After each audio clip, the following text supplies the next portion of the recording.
Nous allons maintenant ouvrir l'IDE Arduino afin donc de créer notre premier programme qui est donc de faire clignoter une LED. Lorsque nous ouvrons l'IDE Arduino, voici comment il se présente. Nous avons ici le Voice Setup qui est donc tout ce qui va être initialisation des variables, initialisation des entrées-sorties et autres. Ici nous avons le Void Loop. C'est donc ici que nous allons écrire le programme proprement dit. Donc, le programme qui va s'exécuter en continu. Nous allons venir ici, nous allons supprimer ceci. Nous allons déjà commencer. Dans l'organigramme, on a vu qu'il fallait configurer le pin 13 de l'Arduino en sortie. Nous allons déjà faire ça en utilisant la fonction pin, en utilisant la fonction pin mode. Pin mode, le pin, on a dit le pin 13, virgule, on le configure en sortie, donc on fait un output. Voilà. Là, nous configurons donc le pin. Là, c'est la configuration donc du pin 13.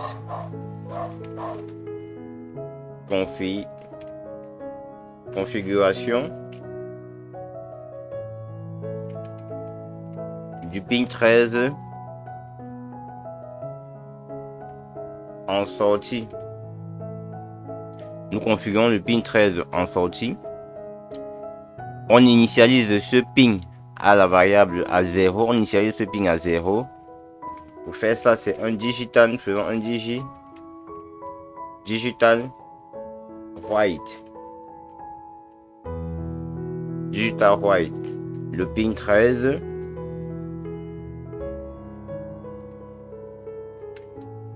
High. Là, c'est l'initialisation.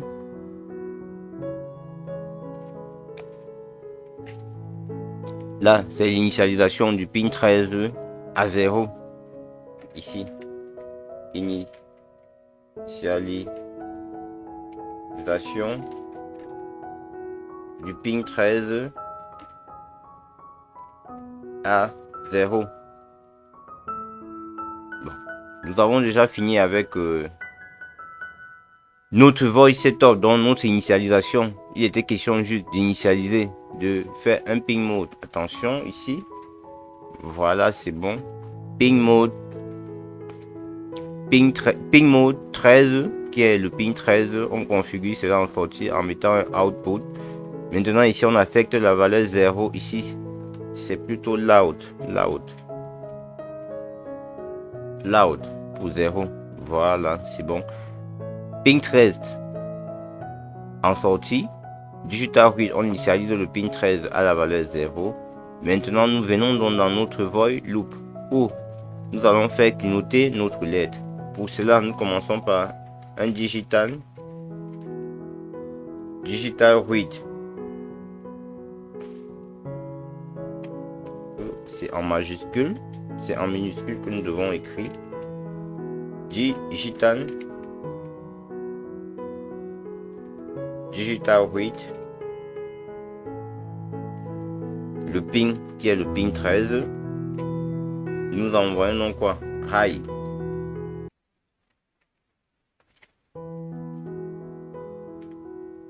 Voilà.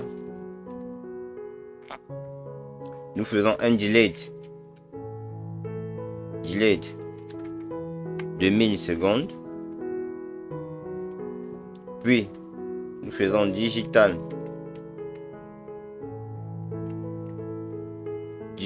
white pin 13 loud pour éteindre la LED. Puis nous faisons un autre delete 1000.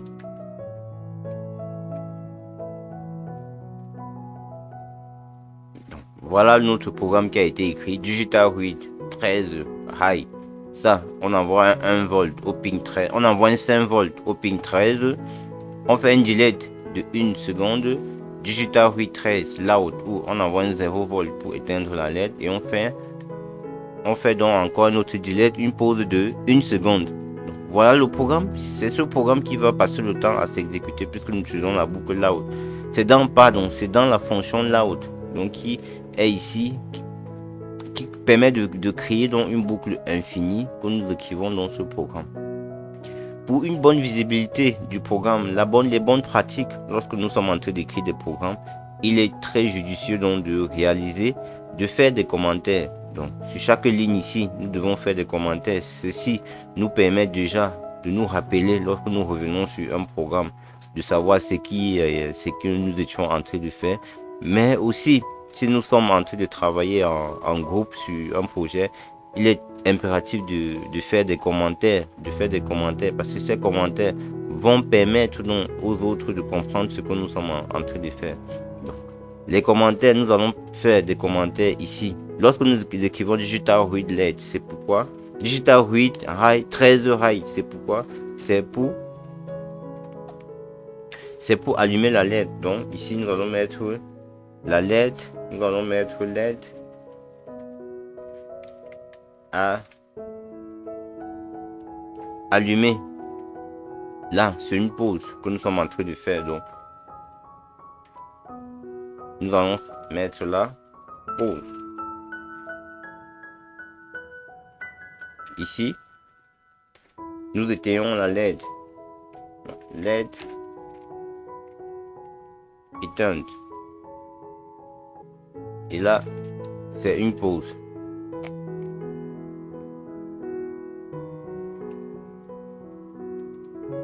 Je vous invite, lorsque vous écrivez vos programmes, d'avoir cette bonne pratique de toujours commenter le code. En commentant le code, ça nous permet de nous rappeler ce dont nous sommes en train de faire lorsque nous revenons 1 an, 2 ans plus tard, ou encore de dire à quelqu'un, à ceux qui vont peut-être utiliser notre bout de code pour pouvoir travailler aussi avec, si nous sommes dans un projet, ou alors si même nous sommes peut-être dans l'enseignement, ça permet à ceux-là de savoir exactement ce que nous sommes en train de faire. Maintenant que nous avons écrit notre programme, nous allons venir ici pour faire la vérification. Donc là, c'est la compilation. Nous allons venir ici compiler. Nous n'allons pas téléverser directement. Nous allons d'abord faire la compilation du programme. Nous lançons la compilation. Ici, on va enregistrer ceci. Nous allons venir enregistrer ceci. Au bureau, j'ai créé un dossier au bureau Arduino. Donc c'est dans ce dossier que je vais donc enregistrer ça. Je crée un autre dossier que je vais appeler Bling.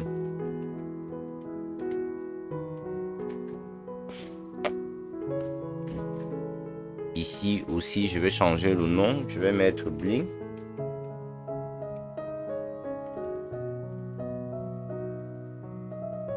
Et je lance donc la compilation pour voir est-ce qu'il y a des erreurs.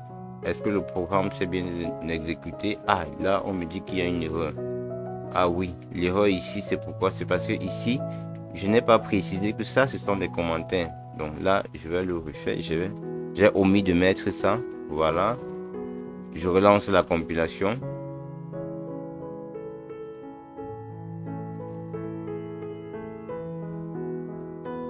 Voilà, compilation terminée. Ça veut dire c'est bon. C'est bon, tout s'est bien passé. Il n'y a pas d'erreur. Donc maintenant, je peux donc téléverser le programme dans la carte Arduino ou encore récupérer le fichier qu'on appelle le fichier .exe pour pouvoir donc simuler cela avec Proteus. Nous allons déjà récupérer donc ce fichier, le fichier .exe là, et l'exécuter, faire donc une simulation avec le logiciel Proteus. Bon. La récupération de ce fichier, je vous invite déjà, pour ceux qui n'ont pas de matériel pour pouvoir réaliser cela, pouvoir réaliser le chemin proprement dit, je vous invite à venir ici à référence et à cocher cette case compilation là, afficher les résultats détaillés pendant la compilation. Donc si vous cochez cette case et vous relancez dans votre compilation, en relançant votre compilation, vous allez voir ici que à chaque fois ils mettent les chemins. On vous met là les chemins d'accès. Donc ces chemins vont donc, c'est ce chemin, il y a un fichier qu'on appelle le fichier .exe. Le fichier .exe, c'est le fichier qu'on copie dans la carte. Le voici ici. Donc je veux copier ce chemin. Donc, en fait, c'est le fichier qu'on copie dans le microcontrôleur, le fichier .x là. Donc vous avez bling puis .ino.x, le fichier .x là, .exe là, c'est ce fichier en fait que l'on téléverse dans le microcontrôleur. Lorsqu'on téléverse un programme, c'est ce fichier que nous téléversons. Donc je copie, je vais copier cela et maintenant je vais donc ouvrir l'IDE Arduino. Je vais donc ouvrir pardon Proteus. J'ouvre Proteus, je crée un nouveau projet. Je vais l'appeler ici Bling. Je vais revenir, je vais faire back. Ici, l'emplacement, je vais mettre ça dans le dossier que j'ai créé, mon dossier Arduino, bureau, Arduino, Bling. Je vais le mettre ici. Next.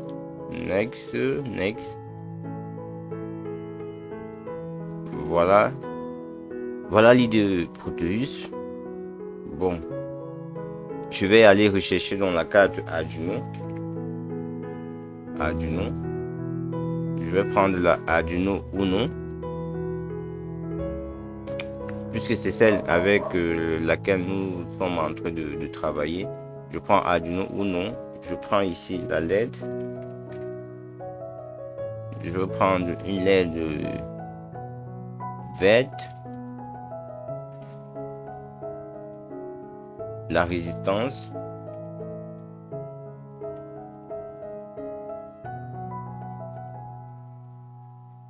Et maintenant, je réalise le chemin. Je positionne la carte Arduino.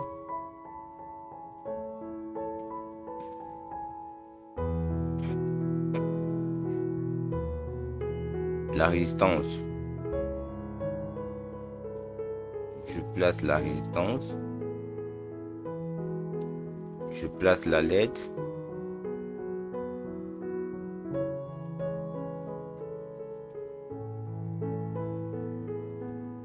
Et je connecte les différents composants entre eux. Je viens rechercher la masse.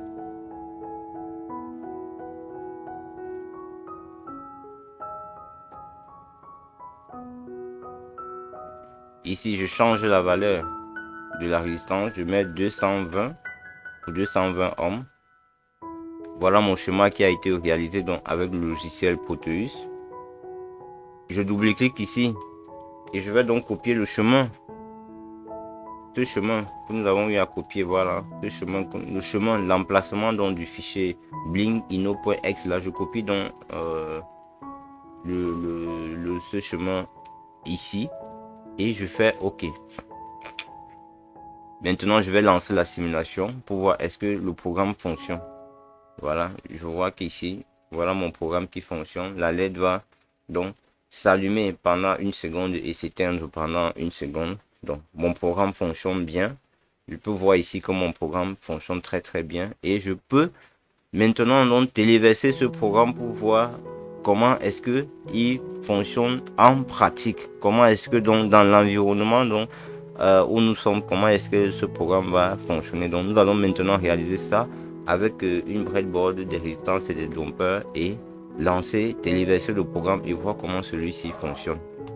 Je vous invite, pour ceux qui ne maîtrisent pas la réalisation des schémas électroniques, des PCB, la simulation avec Proteus, je vous invite, vous avez là, vous avez le lien là, vous avez là dans la documentation le lien pour voir les vidéos sur YouTube. C'est une formation gratuite sur YouTube que nous avons eu à réaliser qui explique de A à Z comment donc utiliser le logiciel Proteus pour pouvoir réaliser des schémas électroniques, faire des simulations et réaliser des PCB. Maintenant, nous allons donc passer donc à la réalisation proprement dit de notre projet.